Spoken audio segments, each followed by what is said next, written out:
Hey there, Survivor fans. This is Kevin from the Survivor Super Fun Time Show.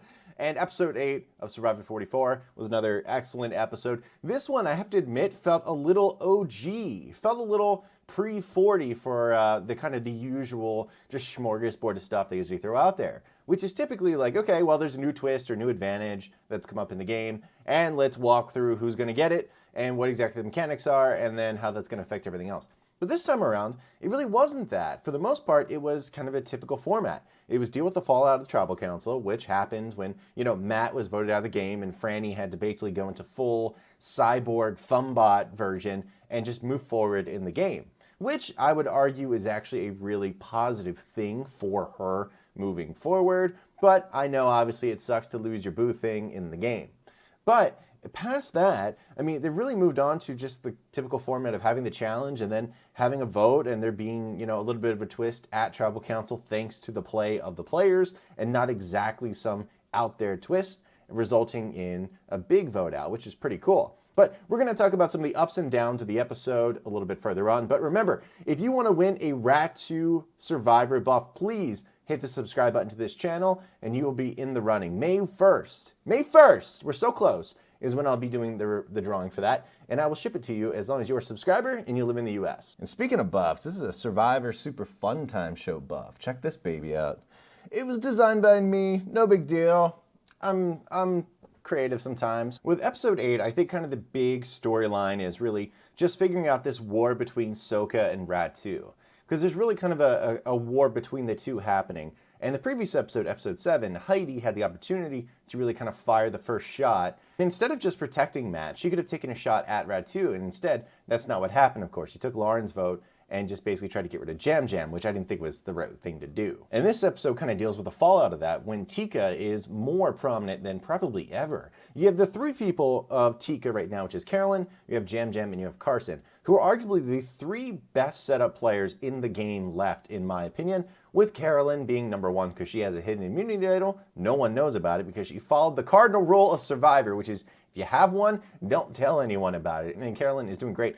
And no one can really read her, which is just a total bonus points. But Tika is doing well. I was excited. I thought it was a big up to see kind of a clash there with Tika in the middle. As someone who's fully supporting Tika above all tribes right now, huge fan of that. But there are a lot of people that I don't want to see shrapnel hit. Like, for example, I think Heidi has a lot of game in her, even though I think her stock probably went down a little bit. I think Lauren is awesome, and I would love to see her do more in the game. She's had like 0 confessionals most of this season, but I think there's a lot more in there. And also Jamie. I don't want to see Jamie go anywhere. Jamie's an important player moving forward in the game.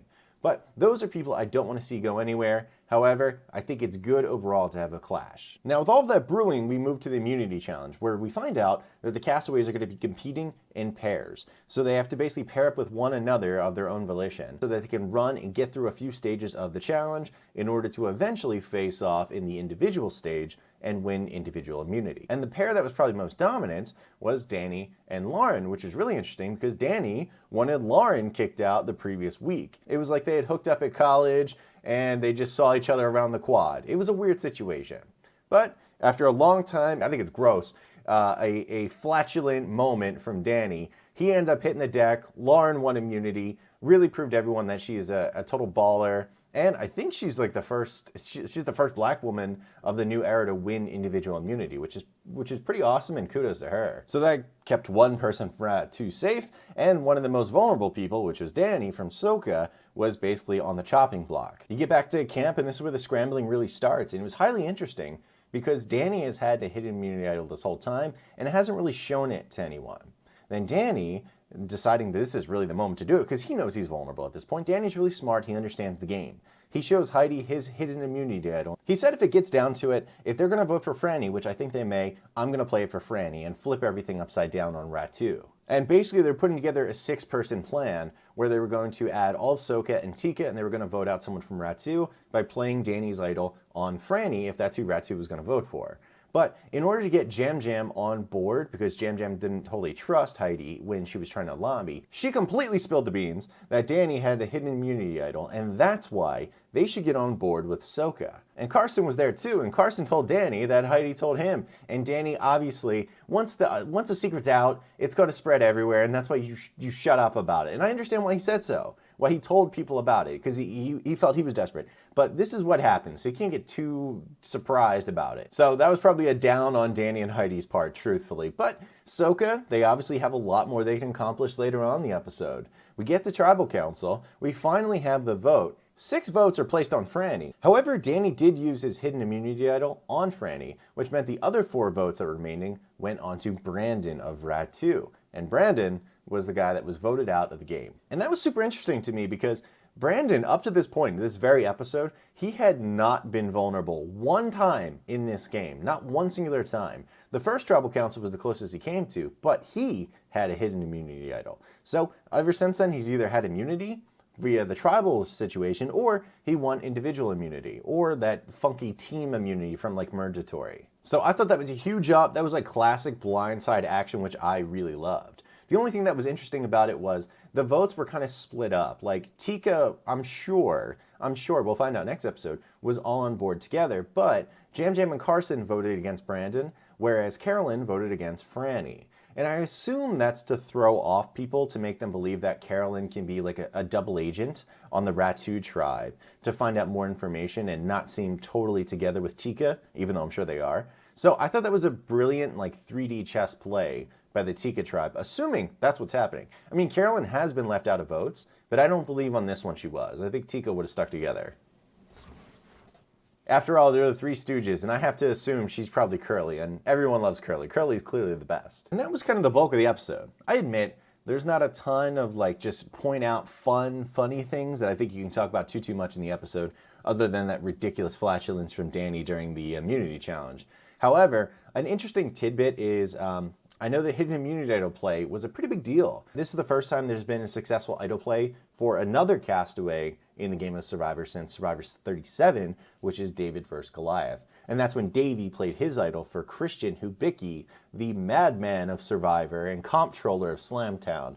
And it's been a really long time since that's happened. It's pretty fascinating. So that's like the hard and fast recap of the episode. What did you think? Right now, are you more on like the old Soka tribe? Are you in the more old Tika?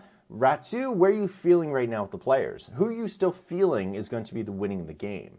I personally, I don't think Heidi can win the game, but I think she can get to the end. I don't think Danny can win the game. I think he's going to go soon enough.